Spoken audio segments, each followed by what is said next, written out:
Assalamualaikum warahmatullahi wabarakatuh. Perkenankan kami dari kelompok 1 akan mempresentasikan hasil materi kami yang berjudul konsep dasar akhlak. Yang pertama itu adalah pengertian ilmu akhlak. Secara etimologi, akhlak itu berasal dari kata bahasa Arab, yaitu dari kata khuluq yang berarti tabiat, budi pekerti, perangai atau tingkah laku. Dan menurut Imam Al-Ghazali, ilmu akhlak itu adalah ilmu menuju ke akhirat yang dapat disebut ilmu sifat hati dan ilmu rahasia. Objek formal dan material ilmu akhlak. Objek pembahasan suatu ilmu dibedakan menjadi dua macam, yaitu objek material dan objek formal.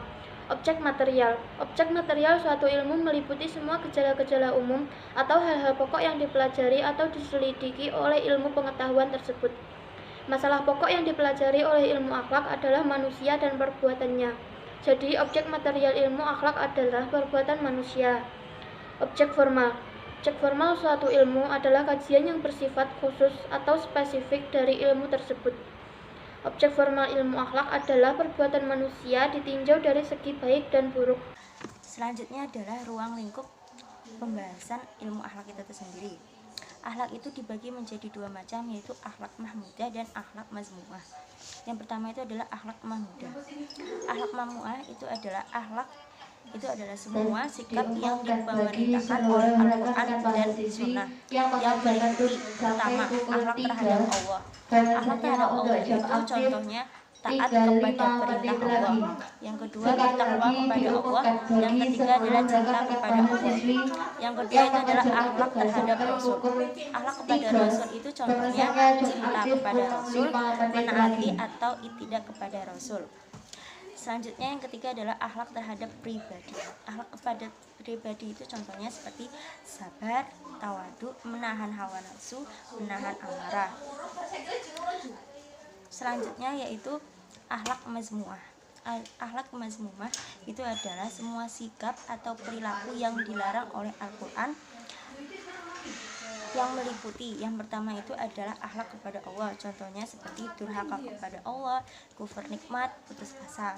Nah, yang kedua itu adalah akhlak kepada Rasul, contohnya itu perbuatan mencela kepada siapapun, merupakan dilarangan yang isam, apalagi terhadap Rasul. Yang ketiga itu adalah akhlak pribadi. Akhlak pribadi itu contohnya seperti pembohong, khianat, sombong, dan lain-lain. Hubungan ilmu akhlak dengan ilmu lainnya. Seperti yang kita ketahui bahwa ilmu akhlak merupakan ilmu yang membahas tentang perbuatan manusia, baik itu perbuatan baik maupun perbuatan tidak baik. Ilmu akhlak memiliki hubungan dengan ilmu-ilmu lainnya, di antara lain adalah ilmu tasawuf, ilmu tauhid, ilmu jiwa, dan ilmu pendidikan, dan juga ilmu filsafat. Berikut penjelasan hubungan ilmu-ilmu akhlak dengan ilmu-ilmu yang lain. Hubungan ilmu akhlak dengan ilmu tasawuf. Menurut Abu Dinata dalam bukunya yang berjudul Akhlak Tasawuf, mengajarkan bahwa tasawuf pada hakikatnya merupakan sebuah serangkaian kegiatan ibadah seperti salat, puasa, haji, zikir, dan lain-lainnya. Tujuannya adalah untuk mensucikan diri dari perbuatan yang tidak baik dan menghiasi diri dengan perbuatan yang terpuji kepada Allah Subhanahu wa taala. Dengan demikian, untuk mencapai tujuan dari tasawuf tersebut, manusia harus memiliki akhlak yang baik terlebih dahulu. Kedua, hubungan ilmu akhlak dengan ilmu tauhid.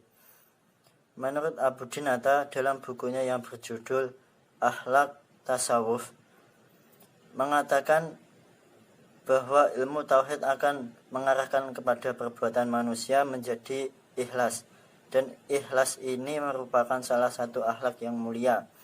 Ilmu tauhid hadir sebagai pemberian landasan bagi ilmu akhlak, sedangkan ilmu akhlak adalah penjabaran dan pengalaman bagi ilmu tauhid. Tauhid tanpa akhlak yang baik tidak ada artinya. Ketiga, hubungan ilmu akhlak dengan ilmu jiwa. Dalam diri manusia terdapat potensi rohani yang cenderung berpotensi ke rohanilah. Tersebut secara rinci akan dibahas dalam kajian ilmu jiwa. Oleh karena itu, untuk mengembangkan ilmu akhlak, kita dapat memanfaatkan informasi yang berasal dari ilmu jiwa tersebut. Selain itu, dalam ilmu jiwa juga terdapat informasi tentang perbedaan seseorang pada setiap jenjang usianya. Perbedaan psikolog tersebut memperlakukan metode yang berbeda dalam proses pendidikan akhlaknya. Keempat, hubungan ilmu akhlak dengan ilmu pendidikan. Tujuan pendidikan dalam Islam sangat erat kaitannya dengan penyempurnaan akhlak manusia. Tujuan tersebut dengan jelas menggambarkan bahwa ilmu pendidikan dan ilmu akhlak memiliki hubungan yang sangat erat. Kaitannya pendidikan merupakan sarana dalam pembentuk peserta didik sebagai seorang yang berakhlak mulia. Kelima, hubungan ilmu akhlak dengan ilmu filsafat. Seperti yang kita ketahui bahwasanya keyakinan merupakan suatu upaya berpikir mendalam atau radikal sampai ke akar-akarnya, universal dan sistematik dalam rangka penemuan inti atau hakikat mengenai segala sesuatu. Di antara pemikiran filosofi yang erat dengan ilmu akhlak adalah pemikiran tentang manusia.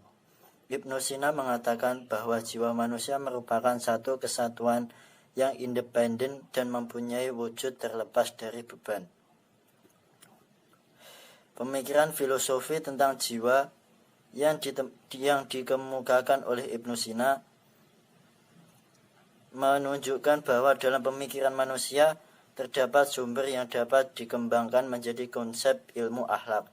Kemudian Ibnu Khaldun juga menyatakan bahwa manusia merupakan makhluk yang berpikir. Lewat kemampuan berpikir tersebut, manusia membuat proses-proses yang akhirnya menciptakan sebuah peradaban.